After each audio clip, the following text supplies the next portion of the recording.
Is 5 o'clock, and here's the one news at 5. First, the top stories. Lassa fever case recorded at Ogun State Hospital at Belgota. Presidency to send bill to National Assembly to tackle cases of hate speech.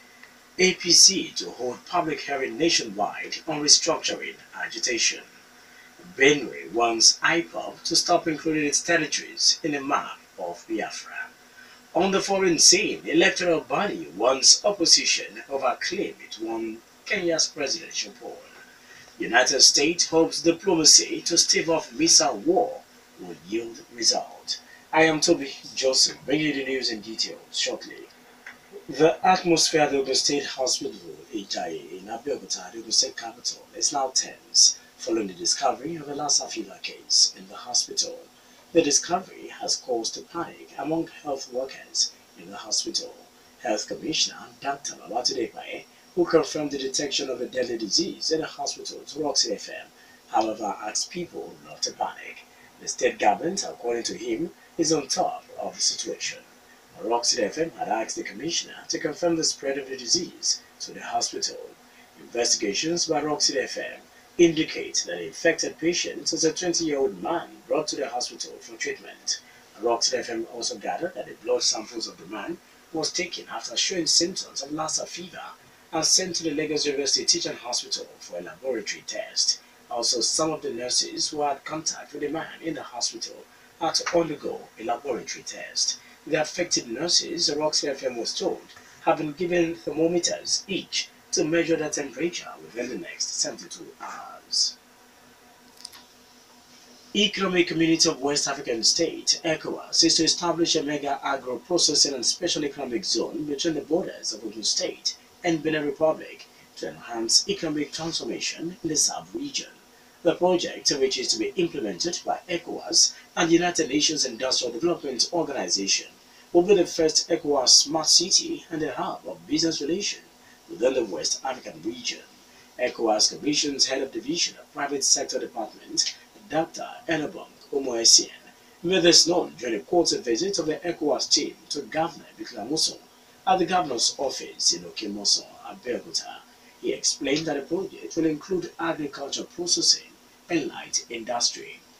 Dr. Enabong says the Benin Republic has already passed a law that designated a zone between Benin Republic and Ogun State as its portion of the proposed economic zone.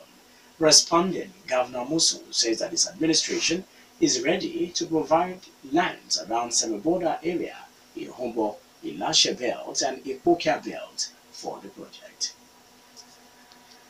A bill seeking the prosecution of people engaging in promoting hate speech and image is underway to reduce the growing ethnic tensions in the country.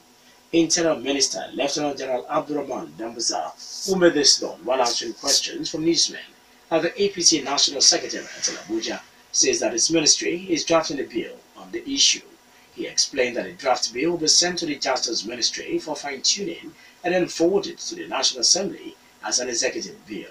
The minister, who expressed concern about the divisive nature of the hate speech, says the proposed bill will stipulate penalty for those convicted for engaging in the act. Meanwhile, an elder statesman, Alhaji Abubakar Balarabe Musa, says he is worried about the production and circulation of anti-Igbo song in part of the northern region. Balarabe, Second Republic Governor of Kaduna State, in an interview, says the song, which has gone viral, is embarrassing and unfortunate. Balarabe described the promoters of the song, which is canvassing for violence against Indigo in the north, as criminals whose objective threatens peace and security in the country. He asked the presidency to act fast on the hate song before it will degenerate into a repeat of Nigeria's sad tales of the past. APC set in motion the process of taking a position on the growing call for the restructuring of Nigeria. The party intends to hold a public hearing at 12 locations in the country's 6 geopolitical zones to collate views of Nigerians on the issue.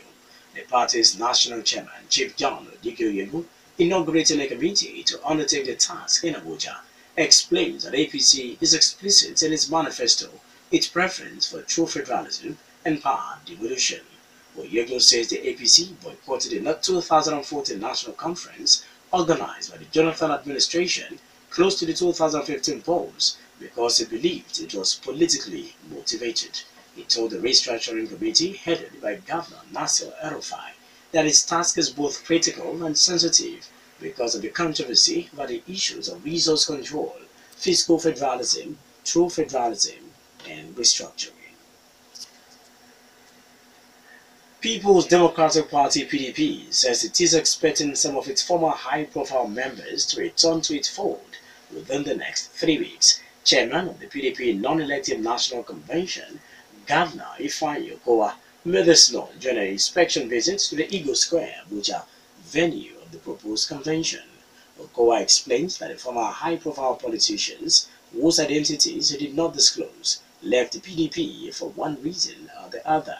The governor says it has now dawned on Nigerians that the PDP is the only alternative to bail Nigeria out of its economic mess. PDP Caretaker Committee had mandated the COA Committee to woo PDP's former top leaders, including former President Chief Olusegun Obasanjo, former Vice President Alhaji Atiku Abubakar, Senate President Bukola Saraki, House of Representatives Speaker Yakubu Dogara, and former and 7 governors back to the party.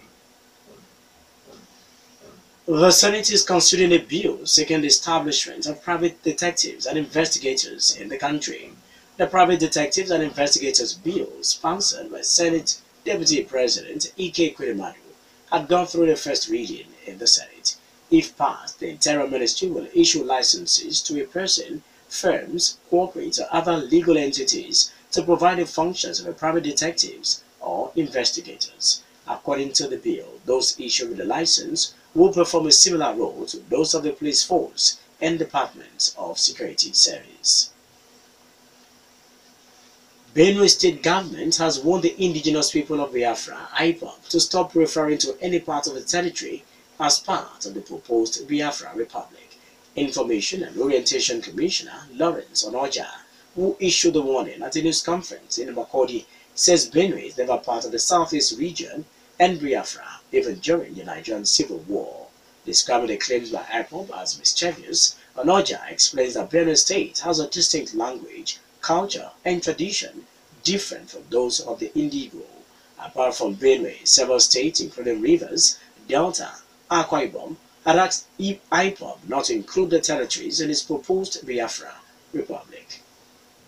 You're still listening to the World News at 5 on Rock City 101.9 FM. Up next, we bring you foreign, business, and sport news. Please do stay with us.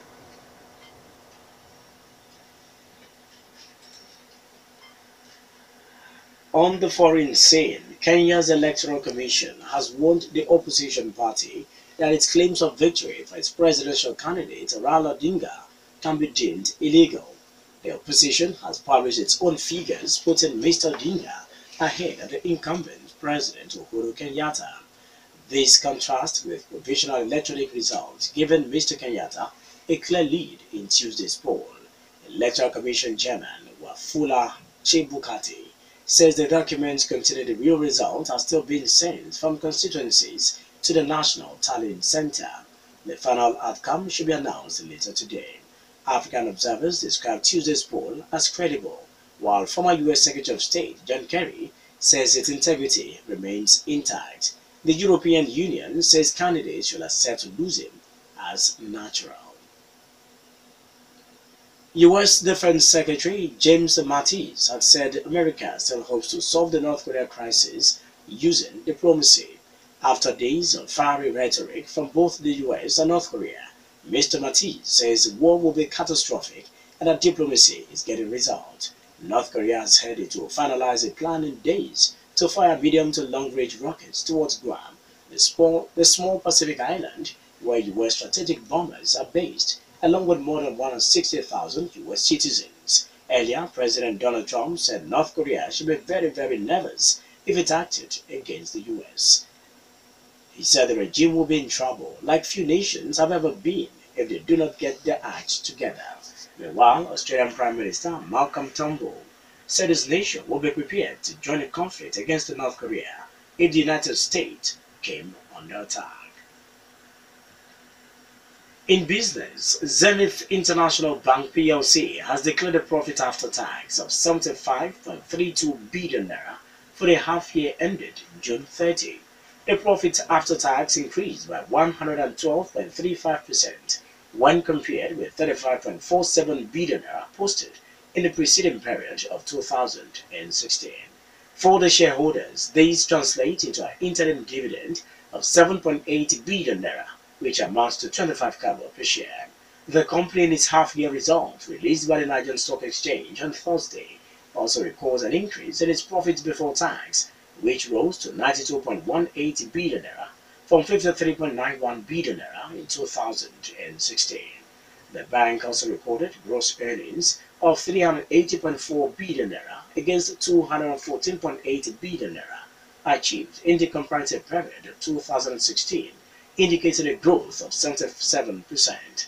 The bank's chairman, Mr. Jim Ovia, told the shareholders in March that the bank will continue to reward them accordingly. Finally, on the World News at 5, Sport News.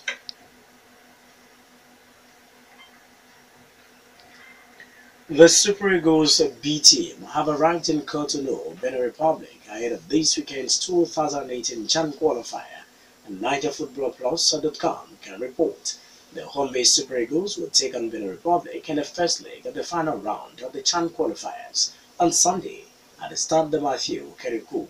Super Eagles chief coach Salisu Yusuf on Thursday named 20 NPFL stars for the crunch encounter against the Squirrels. The team contingent departed Kano State through domestic flight on Friday morning to Lagos and later connected Benin Republic by road from Lagos. The team arrived Hotel Royal in Cotonou at 1:30 p.m. local time, same time zone with Nigeria. That was the One News at 5, and just before we go, the major stories once again. Lassa fever case recorded at Ogun State Hospital at Abeokuta. Presidency to send bill to National Assembly to tackle cases of hate speech. APC to hold public hearing nationwide on restructuring agitation. Benue has warned IPOB to stop including its territories in a map of Biafra. On the foreign scene, we told you that the electoral body in Kenya has warned the opposition over claims it won Kenya's presidential poll. United States is hoping diplomacy will stave off missile war with North Korea. For more stories or to listen to us live, please log on to our website www.rockcityfmradio.com/live. Thank you so much for listening. I am Tobi Joseph. Good evening.